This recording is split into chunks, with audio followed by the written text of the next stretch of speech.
Ladies and gentlemen, apologies for the inconvenience for the conference to start at a later part. Good day and welcome to the Latent Analytics Limited Q3 FY26 earnings conference call. As a reminder, all participant lines will be in the listen-only mode, and there will be an opportunity for you to ask questions after the presentation concludes. Should you need assistance during the conference call, please signal an operator by pressing star and then 0 on your touchtone phone. Please note that this conference is being recorded. I now hand the conference over to Ms. Asha Gupta from EY Investor Relations team. Thank you, and over to you, ma'am. Thank you, Sagar. Good evening to everyone, and welcome to Q3 FY26 earnings call of Latent Analytics Limited. And we are sorry about the delay in the start little bit, but apologies for that. The results and presentation have already been mailed to you, and you can view them on the website www.latentview.com. In case anyone does not have the copy of press release and presentation, or you're not marked in the mail, please do write to us, and we will be happy to send you the same. To take us through the results today and to answer your questions, we have the CEO of the company, Rajan Sethuraman, to whom we will be referring as Rajan. And we have the CFO of the company, Rajan Venkatesan, to whom we will be referring as Raj. This is just to avoid confusion while doing the transcript. We will start the call with brief update on the business, which will be given by Rajan, and then followed by financials, which will be given by Raj. As usual, I would like to remind you that anything mentioned on this call that reflects any outlook for the future or which can be construed as forward-looking statement must be viewed in the conjunction with the risk and uncertainties that we face. This risk and uncertainties are included but not limited to what we have mentioned in the prospectus filed with SEBI and subsequent annual report that you can find on our website. Having said that, I will now hand over the floor to Rajan. Over to you, Rajan. Thank you, Asha. For a change, this time we are going to flip the order, and I will, this is Raj Venkatesan, I will go first, and I'll give the financial update, which will be followed by a slightly longer business update that Rajan will share, right? Good evening, everyone. I think this is the first time we're doing a call a little later in the evening, because that's also because the board meeting happened in the US this time. So we are all, Rajan and I are diving into this call from the US. We're very happy to report a 12th consecutive quarter of sequential growth, and very happy with the business trajectory that we've been able to accomplish. On a sequential basis, dollar revenues grew by about 5.7%, whereas in rupee terms, revenue grew by close to about 8% in Q3. In line with our historical performance in Q3, you would note that this is the quarter that's typically strong for us seasonally, owing to one, customers looking to exhaust their budget, but more importantly also contracts that we had stitched together earlier in the year, they need to get executed and delivered by 31st December. Right, so traditionally Q3 has always been a strong quarter, and this year was no exception. We're particularly pleased by the strength of the financial services practice, which is continuing to sort of grow at an exponential pace. The share of the BFSI as to the overall revenue has gone up by almost 4% since the beginning of this fiscal, and that's a very, very encouraging sign. Specifically, a couple of the accounts that we had added close to about 12 months back are continuing to drive this growth, and we have been able to penetrate and add new statements of work across multiple stakeholders within these client organizations. Rajan will later on give an update in terms of how does the future or the next year look for especially for the financial services practice. But as we head into the end of the fiscal, BFSI will continue to remain strong and continue to deliver strong sequential growth even in the subsequent quarter, right? The other good news is, of course, technology, which is our largest vertical, while there was a little bit of sluggishness in the earlier quarters, has also returned to a growth path this particular quarter. This was primarily driven by, I would say, year-end, projects at a few of the accounts, a few of our large accounts, which led to this growth. We were also able to secure price increases in one of our second largest account. We were able to secure price increases. That also led to a little bit of the growth that you saw in this particular quarter. CPG and retail, you would have seen that the results, while in the last quarter the commentary was very positive and bullish, in this particular quarter the results were a little more flattish in relation to Q2.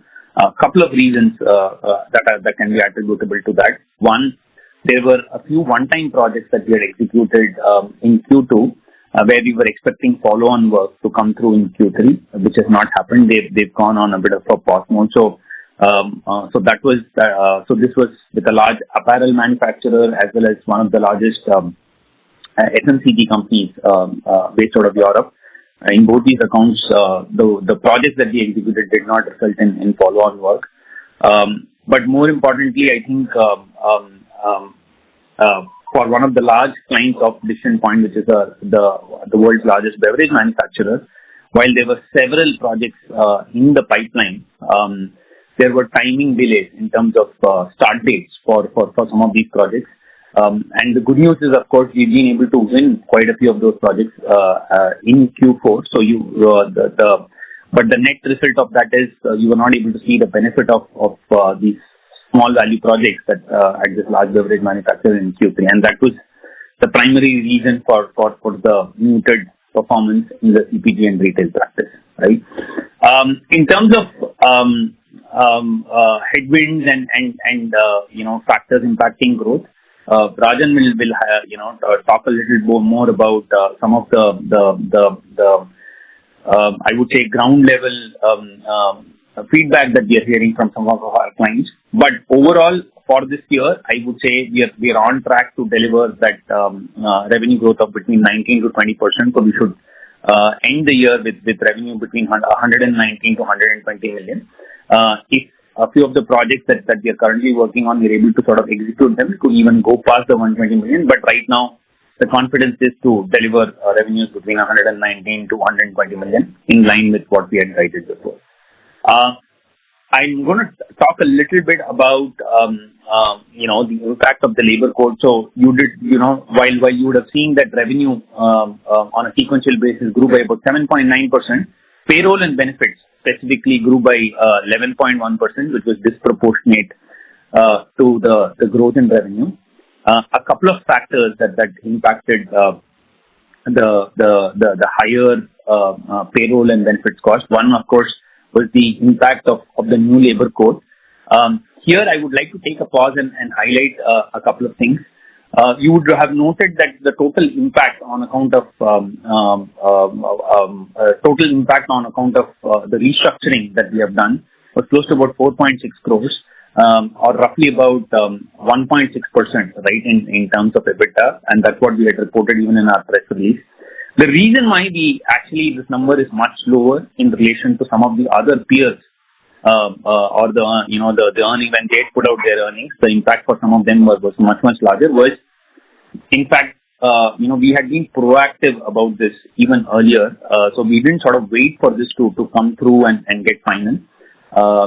In April of last year itself, we had undertaken a significant restructuring exercise where the basic salary for all our employees was already brought up to 50% of the overall CTC. This was the primary reason why we were not as impacted as some of the other peer sets, so because of the proactive measures that we had taken. Having said that, we are currently in the process of working with a consultant to restructure the components of compensation for all our India-based employees to ensure full and absolute compliance with the new labor code. And we expect that this exercise will get done by 31st March 2026. We do not anticipate any further negative impact on account of such restructuring. If anything, there could be a positive impact, right? So I also wanted to make that very clear. But on an ongoing basis, the restructuring of compensation will mean that there will be an impact of between 10 to 15 basis points on our earnings going forward. So that's the level of incremental cost that we anticipate going forward, right? So this was one. The other one-off in this particular quarter, which I would also like to highlight, is in line with our sort of position to make the company a lot more nimble and future forward looking. We also relooked at all the roles within the organization, and there was we did realize that there was some level of additional capacity that was built up over a period of time, and there were certain roles that also did not align with our sort of strategy going forward, right? So there was a little bit of a rationalization exercise that we undertook in this particular quarter, where we let go of close to about 40 odd people across different functions, including enablement, delivery, and also growth and market-facing roles. So there was a cost of close to about 200K that was also associated with this one-time restructuring exercise that we had undertaken. So these were the two primary reasons as to why payroll costs and benefits, the rate of increase was substantially higher than the rate of increase in revenue. But we expect this to stabilize and normalize in the coming quarter. Coming to SG&A, of course, this particular quarter, despite having a fairly large one-off expenses in relation to this being the 20th year of our since the time we were set up, and there were certain sort of employee engagement gift related expenses that were incurred in relation to the 20th year celebrations, which were like a one-off. Despite that, we have been able to exercise tight control on SG&A, and you will see that SG&A compared to the previous quarter came in at almost like 12% lower. This also, to some extent, was impacted, or the lower SG&A spends could be attributed to lower travel, which is also a little seasonal because in general, November and December tend to be slower periods in terms of business development related travel. So that also contributed to the lower SG&A spends in this particular quarter. But going forward, we do expect even for Q4, SG&A to be in line with what was there in Q3, and therefore, if anything, you will see operating leverage play out, right? In terms of investments for this particular quarter, we brought in Venki Ramesh, and Rajan will talk a little more about his portfolio, but Venki will be heading he'll be the chief client officer for our consumer, retail, and marketplaces practice. He's someone who comes with deep understanding of the CPG domain and has worked in organizations like EPAM and Infosys in the past. So we brought him on board towards the end of November. We've also continued to invest in client partners in line with our philosophy on deepening client relationships. So we've added client partners across our consumer and technology practice.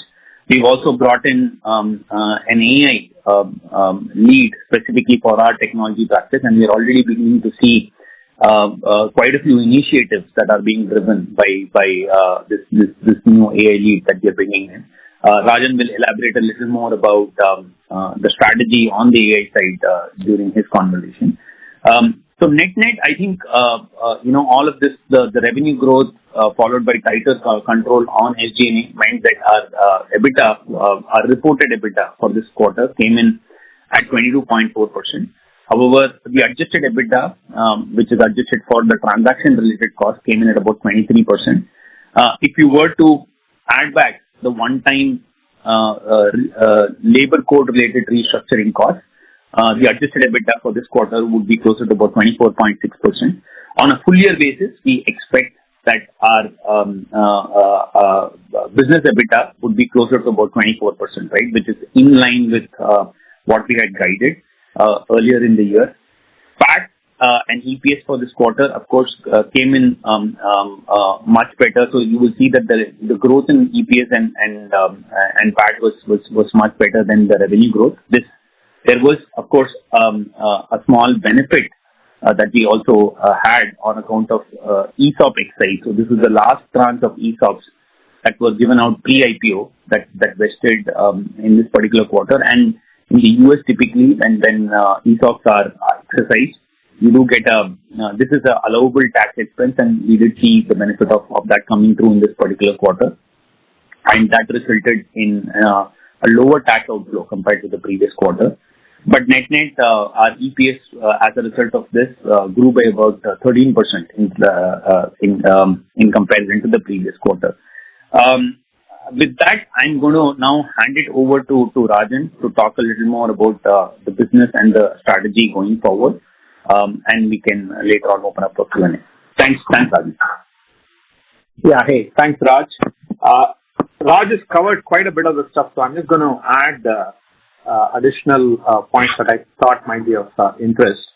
One of the things that we are currently undertaking is an exercise around rebuilding our consulting practice aligned with what the market expectations are. If you remember, we have talked about our consulting capabilities and the work that we are doing related to analytics, roadmaps, and prioritization of initiatives in the past. This was being done with a team that was cutting across all of our industry entities, bringing in capabilities related to functional areas as well as work related to preparing those kind of roadmaps and doing the fuzzy problem solving. We have now reoriented the team to be a little bit more integrated with the entities in the sense that even if we talk about, say, supply chain skills or marketing analytics skills, we feel that there are differences between what needs to be brought to the table from industry to industry. So therefore, rather than just have a common team, we are rebuilding the team with a specific domain focus and expertise, right, being the key criteria. So this is an exercise that will pan out over the next few quarters. The people that we already had, we had reassigned them into the different entities based on their dominant expertise. So this we will update you more on this in the coming quarters. A second area is the entire Databricks strategy and how it has been executing. Very happy that we are going from strength to strength there. We had talked about a significant bump up in terms of the revenue coming in from Databricks related work in comparison to last year. We continue to see that momentum. We had 4 joint wins along with Databricks in the quarter, right, and in the preceding months. There are over 30 plus leads that have been identified that we are working on, and we also continue to get funding support from Databricks for POCs where the client is looking for some initial investment, right, from Databricks or from our end, and therefore that is good to see that as well. Overall, I would say that we are on track for the 50 million target that we had from a 3-year perspective. A few things that we expect will happen over the next 2 years to help us get to that number. I mean, more focus on vertical solutions in the retail, consumer goods, manufacturing space, around migration, around supply chain analytics, around RCM, right, and other vertical solutions that we are building. We are also expecting that the number of people who are certified and have core expertise will go up from 350 to 600 to 800, right, over that period of time. We are adding more people into our on-site domain expertise required to support this growth, both from a go-to-market as well as from an architecture solutioning perspective.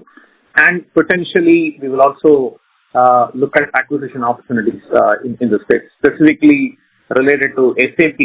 Given Databricks' partnership with SAP, that's one area that we are looking at in terms of other good opportunities there where we can get a significant bump up, right, in terms of the capability that we bring to the table.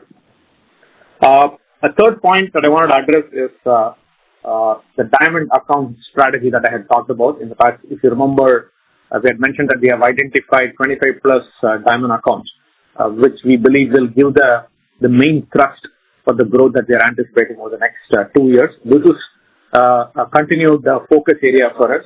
Of course, we are trying different approaches in terms of how we can not only expand the opportunity landscape, but also bring more focused content and value proposition, and then have a rigorous discipline process, right, in terms of executing towards that. Raj talked about Venki Ramesh coming on board as the Chief Client Officer for the combined consumer goods, retail, and marketplaces practice.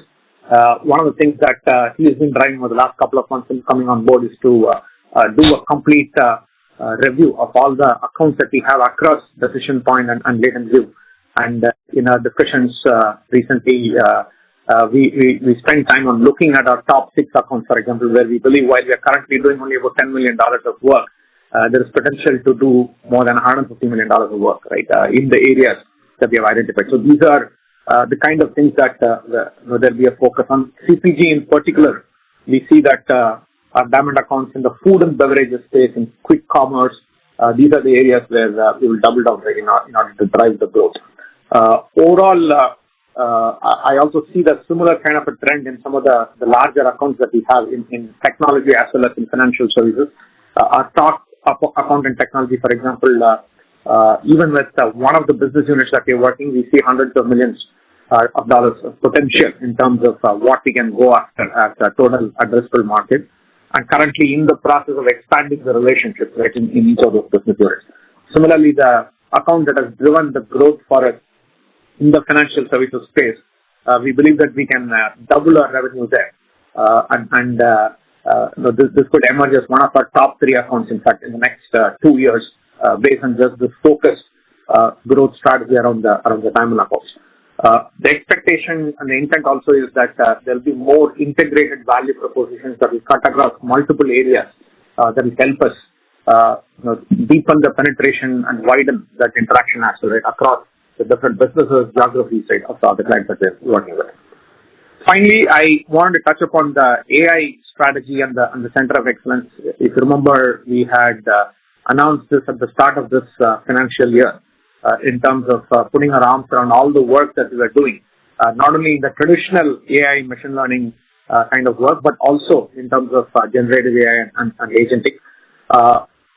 Over the last few months, we have been doubling down on some of the pieces of work that we are doing and what it means for us in the coming months and coming quarters. So there are 3 areas that we have identified that we will focus on to drive the growth in the space. One is around conversational analytics. We already have multiple solutions and products that we have built in this space. You will recall AI Penpal, Laser, the Legal GPT solution that has been built by Precision. I've talked about these in the past. And this is an area where we see continued momentum and trust, and we will focus on this.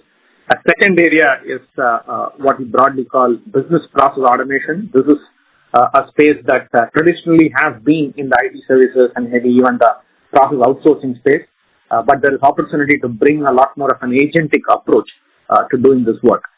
We are already doing a bunch of pilots as well as production grade projects leveraging these kind of capabilities. I'll touch upon that in a minute. But this is the second area of attention for us. And then the third is around the general topic of governance, specifically on evals and observability. And we believe that this will become important and significant in the coming quarters and years, especially as organizations double down on bringing in all the data that they have and applying the power of generative and agentic, right, to driving automation, efficiency, right, productivity, and so on. Now, how are we going to do this? There is, again, a 3-pronged kind of approach. One is, of course, to build very, very strong expertise and capability in the skill sets and the areas that are needed to deliver on this. Second is a very intentional effort that we are undertaking across the organization in our diamond accounts, in the specific entities, for example, on identifying the kind of processes and the areas where we support our clients, where an agentic architecture can drive the type of automation and productivity benefits and efficiency gains that I talked about. This is an exercise that's been underway for the last couple of quarters. This quarter in particular, there's an initiative that we are doing in one of our top tech accounts called Velocity AI, which has identified over 10 opportunities that we are now engaging with the client on just in this one account. In the retail marketplaces entity, we ran a hackathon that identified over 24 opportunities, and 6 of them qualified for final presentations, and 3 of them we are now selected, where we are going to be initiating client conversations on how do we implement the agentic solutions that we have built. And similarly, across the organization, there is an exercise underway to identify more such opportunities.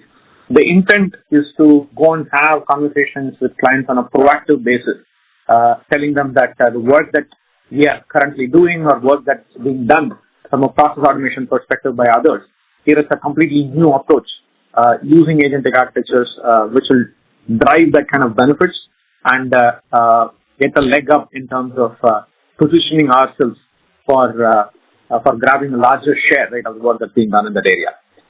Finally, the third aspect of how the AI strategy will pan out will be related to investments that we make in partnerships as well as maybe even strategic stakes in smaller organizations that are building very specific solutions. Again, this is something that we discussed extensively in the board meeting yesterday, and there is good alignment on this approach.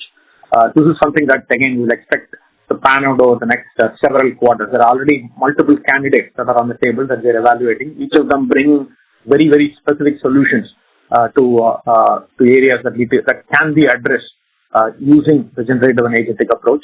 And we expect to make some of those investments in the coming quarters. So broadly, that's what we expect will drive the action in this space. I know that it's been a long introduction, but we want to cover the ground on some of the stuff. But we will stop here to take questions. Thank you very much. We will now begin with the question and answer session. Anyone who wishes to ask a question may press star and then 1 on their touchtone phone. If you wish to remove yourself from the question queue, you may press star and 2. Participants are requested to use handsets while asking a question. Ladies and gentlemen, we will wait for a moment while the question queue assembles.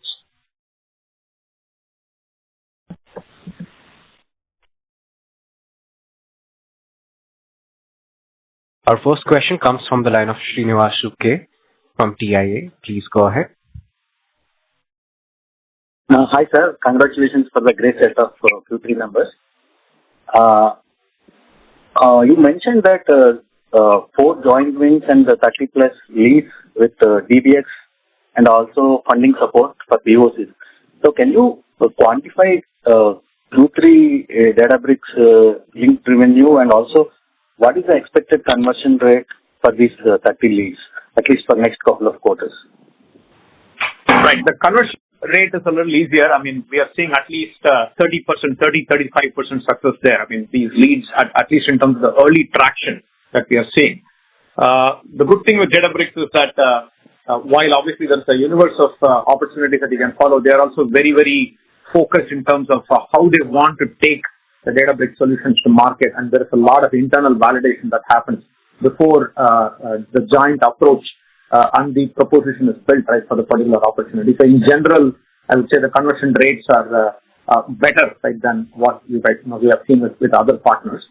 For the 4 logos that we won, I think this year, if I'm not mistaken, the revenue that's come in through the joint approach is close to $1.7 million. This is out of a total of $16 to $17 million that we are likely to do. So it's about 10% revenue coming in through the go-to-market action that Databricks is driving for us. I'm expecting that percentage will increase in the coming quarters. Of course, the rest of the money has been on the back of accounts that we have won ourselves, or we have been doing work with them in the past, and we've either helped implement the Databricks environment or we have helped deliver use cases on top of a Databricks environment. So that's the broad projection that we have, right? So the expectation that 16 to 17 million number, which is the overall Databricks revenue, that is the number that is expected to get to the 50 million mark in a couple of years from now. Thank you, sir. And regarding your AI accelerators like Marquee, MigrateMate, some of them I've seen in your website. So across this analytics, agentic automation, governance, what accelerators do sell repeatedly today? Like, is it like price, like fixed price or subscription, or it's like part of services? Largely part of services at this time. I mean, in fact, you use the word accelerators as well. So some of these are positioned as brick builder solutions, but in most instances, they are in the nature of access and accelerators. The one solution where there is a significant chunk being delivered out of the box is the MigrateMate solution, right? So the migration work, we have built a fairly strong group of accelerators integrated into the solution. So that makes the job a lot easier. So So while there is significant non-linearity because of the effort reduction, they are still being delivered as a combination with the services model. So we still price based on overall effort. To some extent, the migrators and the accelerators help position us better in terms of the pace at which the project can be executed.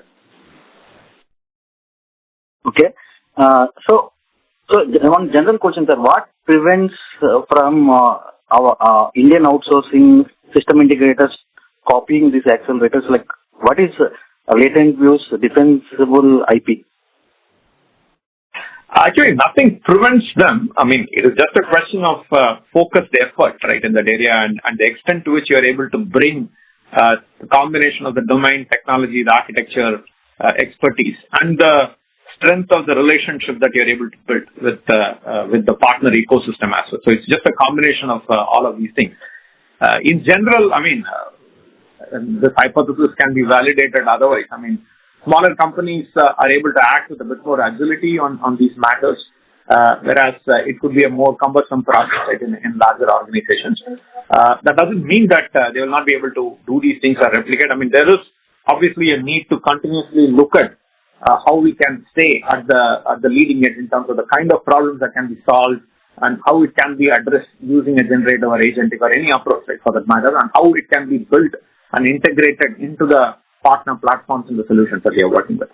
So it's just a question of how quickly you can move, the domain expertise that you're able to bring to the problem, your articulation of the value proposition, right, in the conversations that you're having, and the extent of connect and relationship, right, with the partner itself. So it's a combination of all of them. I mean, Databricks, for example, they had identified us as one of the few generative AI partners, right, that they are working with, and we have done several workshops along with them. It is not because domain expertise doesn't reside in other companies. It's just like how well we are able to bring all that to bear very quickly using the new approaches, right, and the way we are able to articulate that. That's what we hear from them, right, in terms of why they prefer to work with partners who are native to the AI ecosystem, for example. But I think the same hypothesis will extend, right, to the other topics. Thank you so much, sir. All the best for the Q4. Thank you. Thank you. Ladies and gentlemen, in order to ensure that the management is able to address questions from all the parties in the conference, please restrict your questions to 2 each per participant. You may rejoin the queue for follow-up questions. Our next question comes from the line of Srinath V from Bellwether Capital Private Limited. Please go ahead. Congratulations, guys, on the good set of numbers. Ajay, just wanted to understand this Databricks 15-16 million. Where would it, be reported? Would this be largely in CPG and our industrials practice? Because the growth in those two practices has been a little soft. So wanted to understand how they flow into our numbers. And second is, going forward as these businesses scale, as Databricks start funding our projects and bringing us leads, again, would it be fair to assume that these two practices will actually lead growth for us probably in FY27 or FY28? Just wanted some views on the same. Yeah, thanks, Srinath. Right, I mean, till date, the growth in relation to the Databricks revenue has been largely led by the work that we do in the consumer goods space, in the industrial space, and in tech itself, in technology itself. And as I mentioned earlier, it is not necessarily all revenue related to Latent View going in and doing a Databricks implementation. I mean, that piece of work will be a part of it.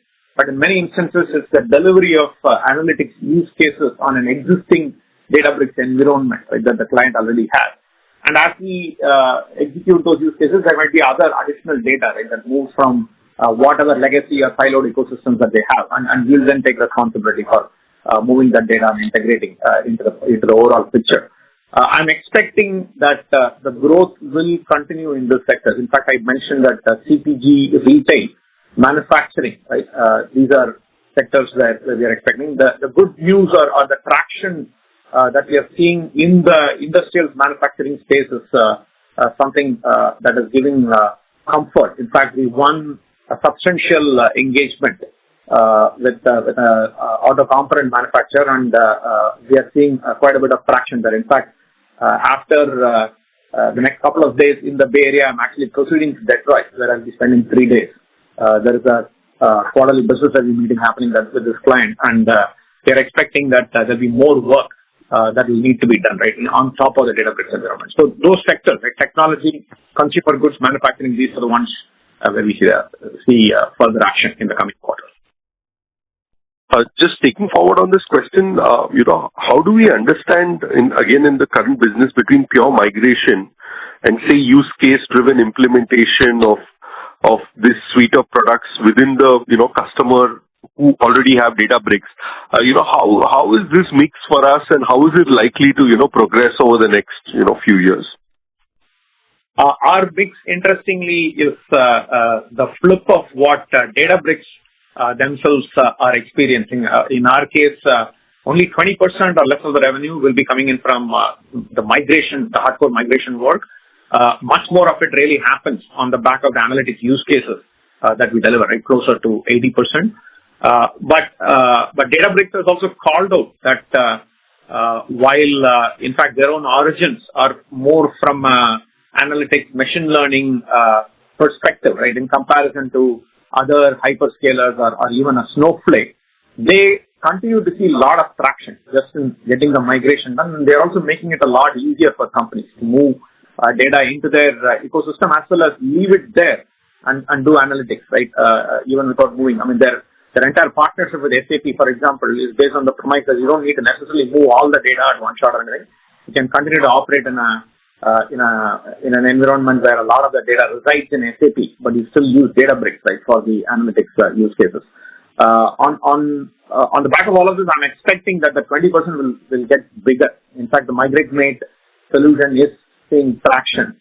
The auto component manufacturer that I mentioned, for example, there is quite a bit of work around moving the data, right, into the Databricks environment. Several of the leads that I mentioned earlier, the 10 leads, are related to that as well. My expectation is that the 20% will likely become 30-40%, right, in the coming quarters. Thank you. Thanks a lot. I'll get back to the question queue. Yeah, sure. Thank you. Your next question comes from the line of Pritesh Thakkar from PL Capital. Please go ahead.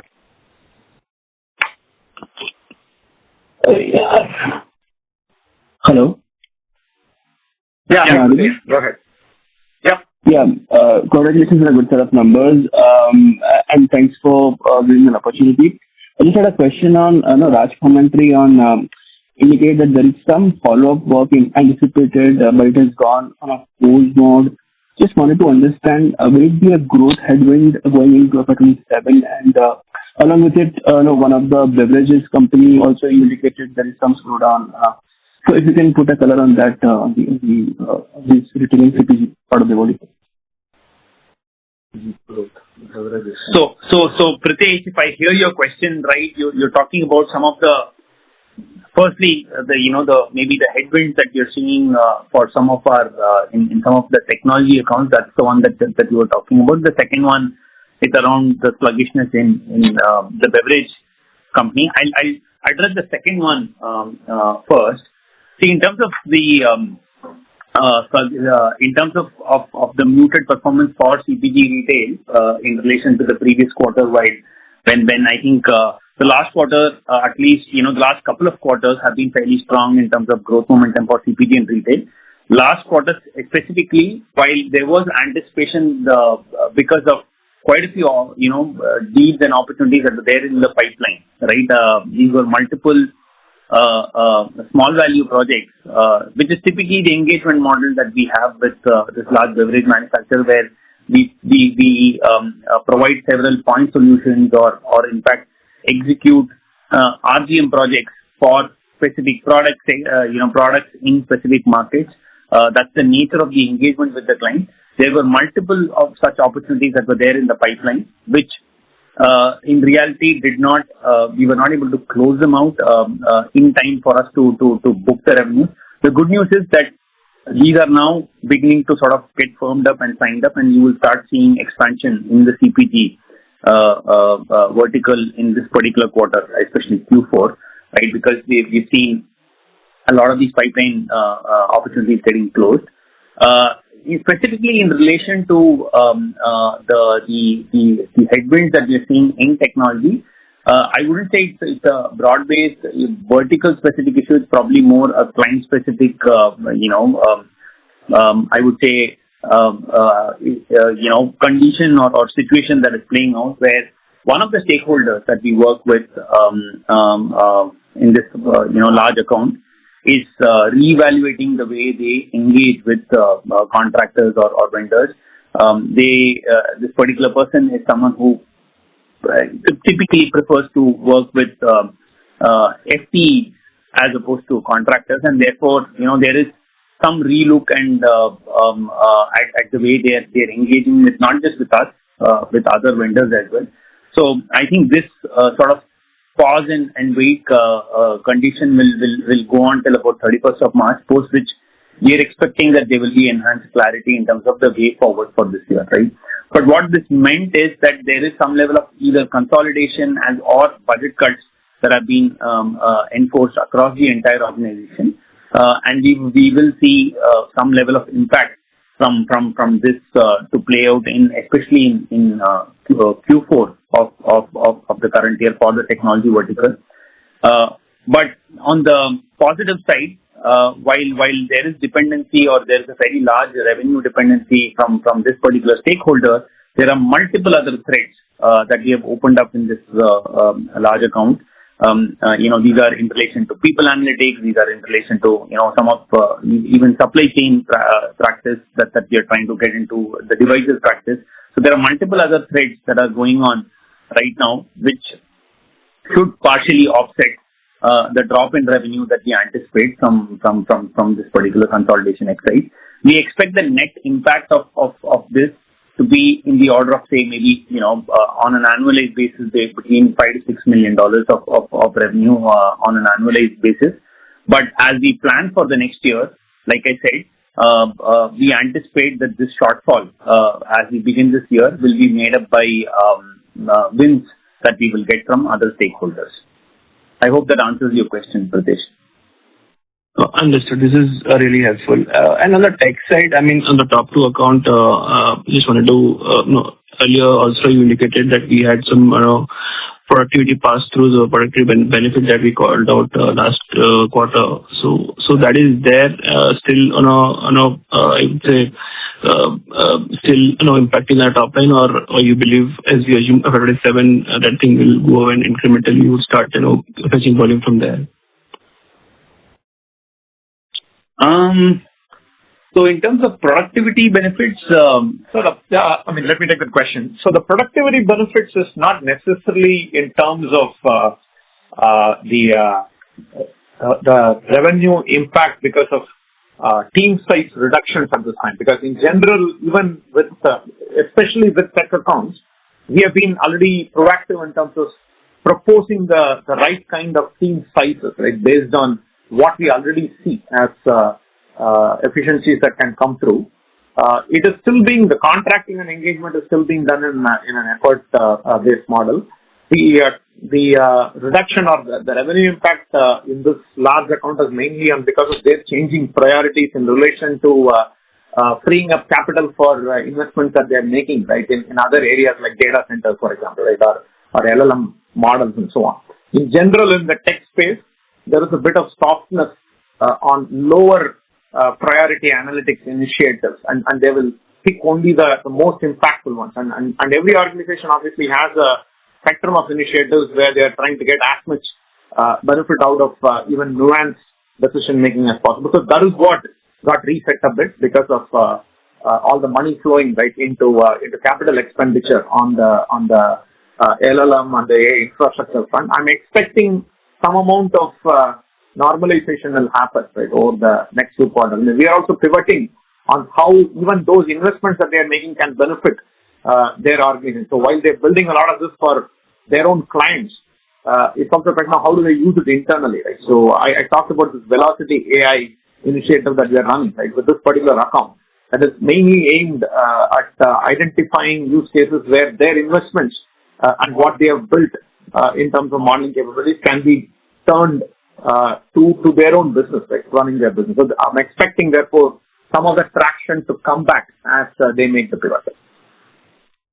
Understood. So given all these puts and takes, do you believe FY27 could be, a year where we can replicate a similar growth what we are anticipating in FY26?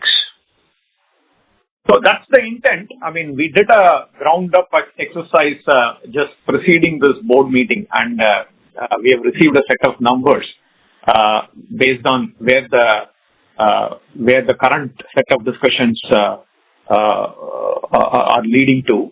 Now we will be refining these over the next month and a half, right, before we wrap up the fiscal, so that we are having more confidence, right, in terms of what we are able to project for the next year. Just the trajectory that is called for to get to that $200 million number will require close to a 30% kind of a growth, right? So that's what we'll be targeting, but I'll be able to give you a better update on what the specific numbers would be, right, that we'll be able to provide us guidance when we get to the next quarter. Understood. And the last one on the severance pay of 70 bits that we incurred this quarter, so that will be a tailwind in fourth quarter. Is it a right assumption? That is correct. Yeah. No. So, Okay. so definitely, yeah.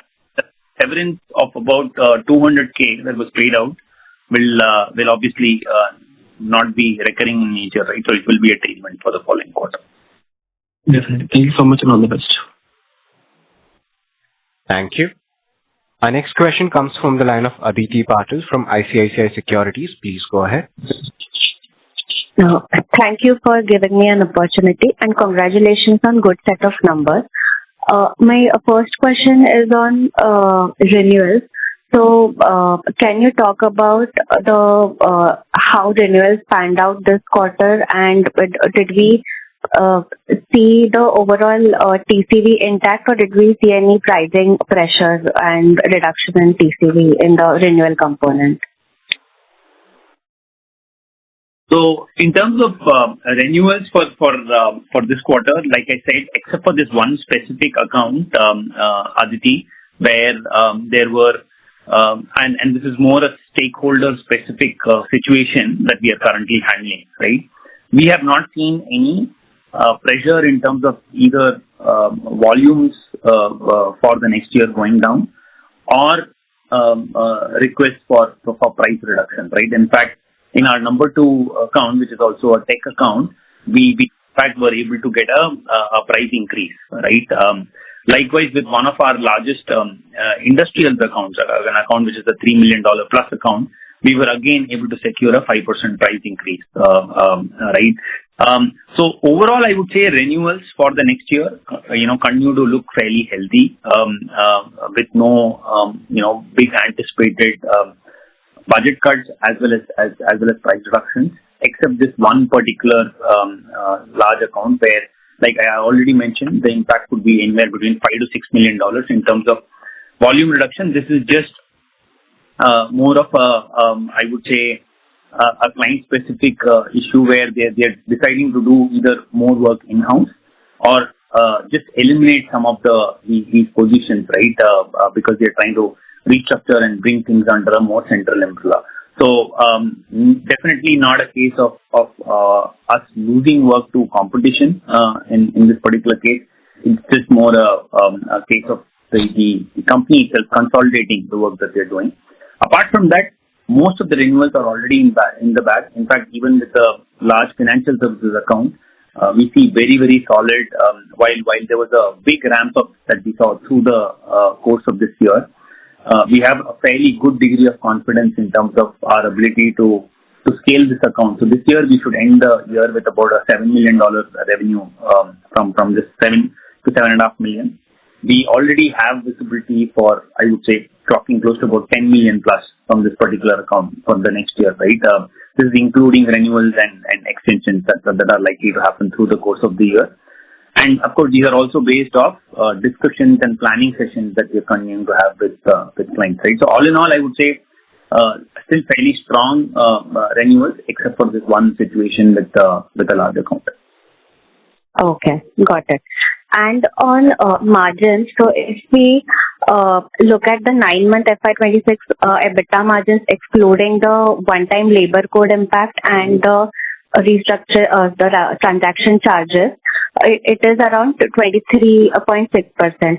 You mentioned that for full year you are expecting 24%. So that means in Q4 the margins would be like upwards of 24%.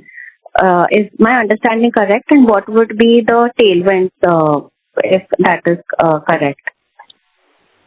That is correct. On a full year basis, we expect the margins to be closer to 24%, Aditi. The tailwind, there will be two specific tailwinds, right? So one, of course, we expect that while we have been extremely conservative in our when we did the exercise, even though we have appointed a consultant to do a full blown exercise on restructuring of salary components to comply with the labor code, and then that exercise is currently underway.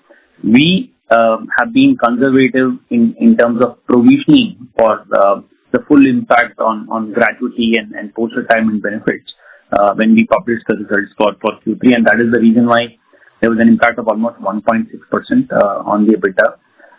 This, apart from this, the severance pay that I already did mention about, that would be a cost that we will not incur in the subsequent sort of quarter. Incrementally, you will also note that while historically Q4 is the period in which we incur substantial costs in relation to visa sponsorship.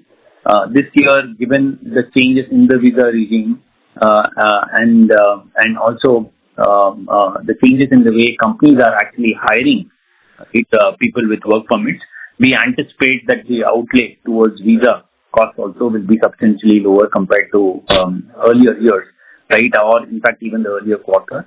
All of this would mean that the EBITDA for the next quarter could be closer to about 25%, right? Between 24.5% to 25% just for the quarter, which will mean that on a full year basis, our EBITDA will be closer to 24%. Okay. Got it. And on the restructuring part, I think the majority of the restructuring is in sales and marketing, because QOQ drop in sales and marketing is higher. And you have also added talent in some of the high growth areas. So can you talk a bit more about your thought process in sales and marketing investments and rationalization at the same time? So sales and marketing in particular, it is always a continuous process of evaluation and figuring out whether the people that we bring in, right, that we have are able to stay in touch and in pace with, right, what the market is expecting. I mean, this, given the dynamic nature of the space, the ability to solution along with the client in a very consultative kind of a model is an important criteria. So there will always be a natural process of evaluating and then adjusting for that. The ramp up that we have been doing over the last several quarters has been aligned with the diamond account strategy, right, that I talked about earlier, where we said that we need more people for the mining and farming, so client partners, account managers, part of the entity organization, as opposed to just pure hunters. This is something that we will continue to evaluate. Two other areas which we are experimenting with. One is whether there is a regional construct, right, which is more geographic rather than an industry-specific kind of a model. And second is the ramp-up that we are doing in relation to Databricks as well as the AI Center of Excellence. We have been bringing in people at the front end, both domain experts as well as go-to-market people, who will support the execution of the strategy related to Databricks and AI COE.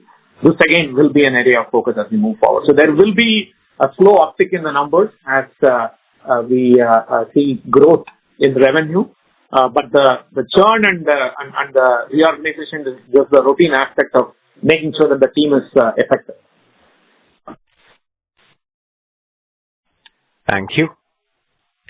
Ladies and gentlemen, in order to ensure that the management is able to address questions from all the participants in the conference, please limit yourselves to 2 questions each per participant and can rejoin the queue for follow-up questions. Our next question comes from the line of Sushovan from Anand Rathi. Please go ahead. Hi, is my voice audible? Yes, sir, you're audible. Yes. Please go ahead. Yeah.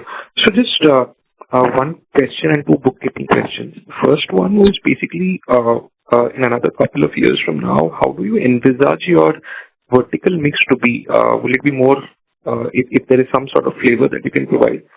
And on the bookkeeping question, basically, what do you think would be your steady state margins and steady state tax rates? I think those are the two questions I had. All the others have been answered as well. Yeah. Let me answer the vertical mix question and I'll pass it to Raj.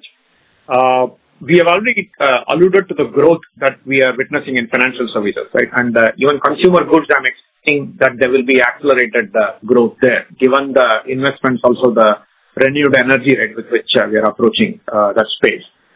Industrials, I'm still a little unsure because the general macroeconomic challenges have impacted that space the most. But having said that, there are conversations.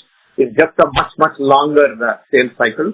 And in technology, we talked about the headwinds related to priorities that the tech companies have, at least the big ones have, right, in relation to the AI infrastructure investments that they are making. So we'll have to see how that pans out. But taking all of this into account, I would say that over the next couple of years, financial services and consumer goods will become larger shares of the revenue, right, that we'll be delivering. And tech will become slightly smaller because of some of the issues. Industrials, there is an opportunity to grow there if things become a little less uncertain, but that is something that I would have to wait before I comment on. Yeah.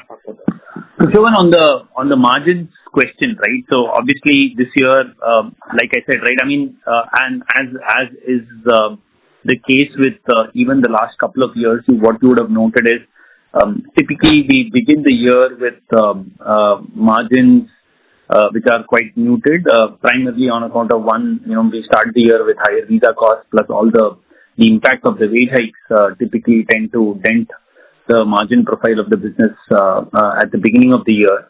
But as we go along during the year, revenue growth that sort of pans out in Q2 and Q3 starts improving the overall margin profile. And on a full year basis, we typically tend to track closer to about 24 to 20. So this year we had guided that 23-24% is the range in which we would like to operate, right?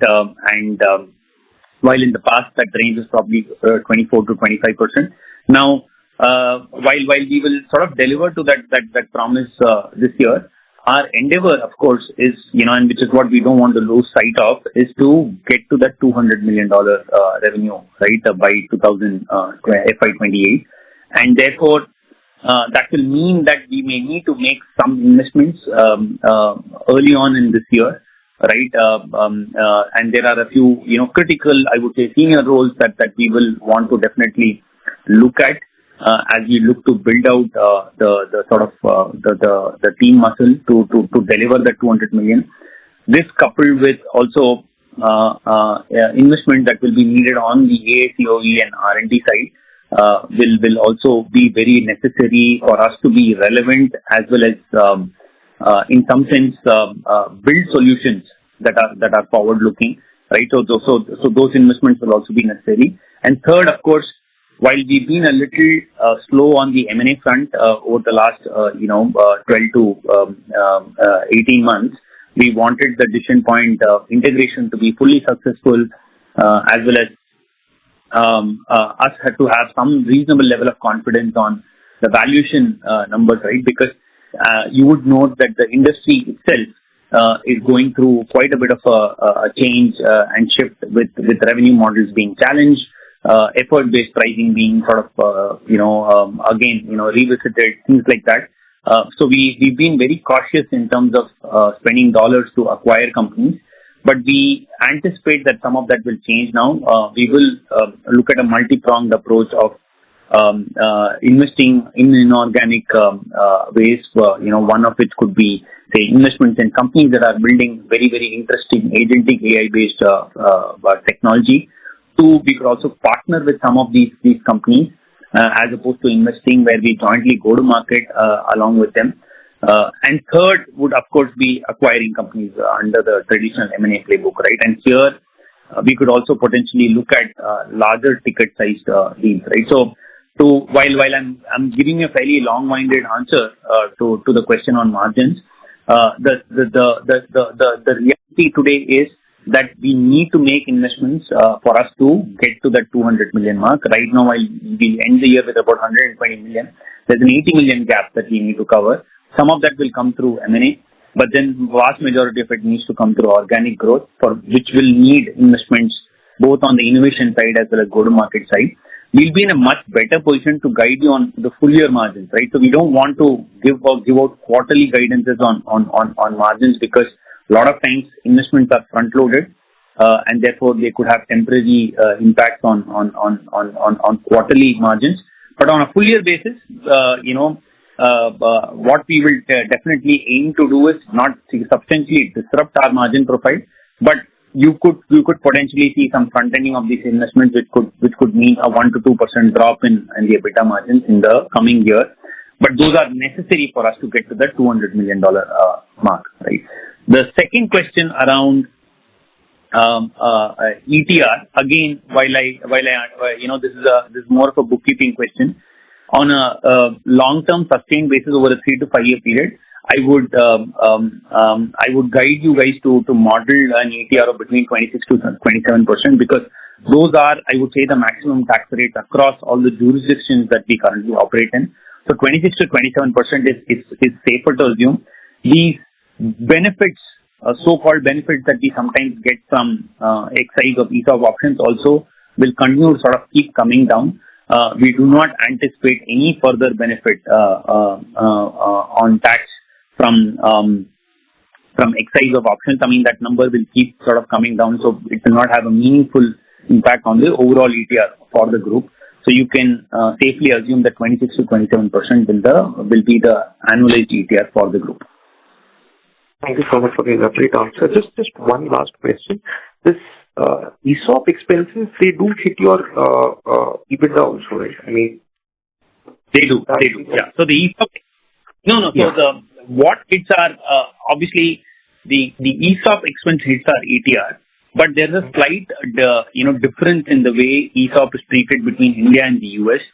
In India, the differential between the fair market value of the share as on the date of the excise and the excise price cannot be claimed by the company as a allowable expense. Okay, when we do whereas the employee pays full taxes on this as part of personal taxation, the company cannot claim this as a payroll cost while filing for taxes. But in the US, it is slightly different, because for our US-based employees, whatever is the differential between the excise price and the fair market value as on the date of the excise can be claimed as an allowable expenses while filing taxes, right? So that's the slight disconnect. So every time we have an excise, to the extent there are employees in the US who excise shares, we are able to claim that as a payroll cost, and that reduces our overall ETR. So it's a differential between, while for the purpose of books, we will not be showing this as payroll cost, but only in tax, when we file for taxes, we'll be claiming this as an allowable expense. So there is a differential treatment over there, and that is what you see resulting in a lower ETR, especially when in periods where the ESOP excise window is open. Thank you so much. All right, we have time for a couple more questions. We'll wrap up by 7:15 our time. It's like 8:45 India. So. Yeah. Thank you. Our next question comes from the line of Shubham Sehgal from SIMPL. Please go ahead. Hello, am I audible? Yes, you're audible. Please go ahead. Yes, thanks for the opportunity. My first question was, most pure play analytical firms today, they appear largely interchangeable to the enterprise buyers with similar talent pools, partner certifications, and overlapping use cases. So from a client's perspective, what are the 2 or 3 tangible reasons to choose Latent View over the other pure play firms? And how does this differentiation further show up in the win rates, deal sizes, or wallet share expansion, rather than just, like capability narratives? I'll call out 2 things, actually. We have talked about this extensively in the past answer, right? One is, in general, our relations are to be a lot more on the business side, right, rather than the CPO organization. Because analytics use is relatively driven by the Therefore, there's a very, very strong connect with the business, right? The business problem understanding the context on, which of course, that is the technology. Sorry to interrupt. Sir, your voice is getting chipped in between right now. Okay, yeah. So it's really the connect and the domain understanding, because we largely work with the business sponsors and the stakeholders more than the CIO CT organization. While it's an advantage in some instances, it can be a disadvantage as well. I mean, because larger data engineering and IT initiatives tend to be driven more by the CIO CT organization. This is something that we are also understanding and navigating, right, as we move forward. But this is a differentiator, just a very, very close connect and proximity to the business side of things, right? The second is our front row seat in terms of working with the top tech companies, right, in the Bay Area and the Silicon Valley, who are in some sense, right, leading the race in terms of inventing the next new when it comes to AI and Gen AI and agentic and all that. And that gives us a certain degree of credibility, right, in terms of how we are able to talk about all of these technologies and tools and approaches, right, being brought to bear on the problems, right, that they are trying to address. I would really call out these two. Of course, there will be implications in terms of the profile of people, right, the training that we provide, how connected and close we are to the leading edge of everything that is happening, right, and all that. And then if you're able to marry that all with the nimbleness and the agility, right, that a smaller organization brings, then that is what kind of differentiates us. So as I answered an earlier question, right, even in today's call, this is not like rocket science, or it's not like other organizations cannot replicate it. But, I mean, historically, it has always been a challenge for larger organizations, given the multiple things that they focus on, or are their own internal mechanisms and processes and so on. Obviously, as long as we are able to bring these kind of differentiators to the table, we continue to stay relevant, right, and clients reach out to us. Thank you. The next question comes from the line of Surabhi from Bellwether Capital Private Limited. Please go ahead. Yeah, hi. Congratulations on great set of numbers. My question is on the data engineering side. We've, displayed a lot of excitement for this stream of work. Wanted to understand the kind of growth that we've seen in this side of the practice, especially as we move towards doing more end-to-end deals. Do we have higher share of work coming on the data engineering side, leading up to predictive and the consulting side of the work? Yeah, I mean, it's been on the ramp up over the last several quarters. It's also accelerated by the Databricks partnership. I mean, I mentioned how just the data engineering work of getting the platform ready and in some sense creating that kind of an integrated picture across their multiple siloed ecosystems, right? That will be very important prerequisite for getting any kind of analytics done, right? Leave alone generative and agentic. Generative and agentic will mean that you need to pay attention to this even more, right? I talked about how governance, evals, and observability will become important, right, in the scheme of things. This will mean that there will be even more requirements around metadata, governance-related metadata that needs to be captured and utilized on any analytics, right, that gets done. So it's not just about having some simple guidance and rules, but at the individual data element level, you might have metadata requirements related to who can access it, how long can they access it, for what purpose can they access it, when does it need to be deleted, whether it can be accessed in an aggregated form or a mass form, right, or at a granular form, right? I mean, all of these things will dramatically increase the quantum of data and metadata that needs to be managed, along with the complex set of rules and requirements surrounding that, which naturally means that data engineering will be a fairly important aspect, right, of work that remains to be done. Even the entire business process automation that I alluded to earlier, that can be done only if there is a great degree of confidence and faith in the data that supports, right, the execution of the process. So taking all of this into account, I would say that data engineering will continue to be a fairly significant component and piece of the work. I mean, I'm expecting when we get to that 200 million mark that we have been talking about, definitely 25% of the work, right, that we are doing should be in the data engineering space. All right, we'll have to wrap up here due to time constraints, but thank you all for joining today. I will hand the floor back to the moderators. Thank you very much. On behalf of Latent View Analytics Limited, that concludes this conference call. Thank you all for joining us, and you may now disconnect your lines.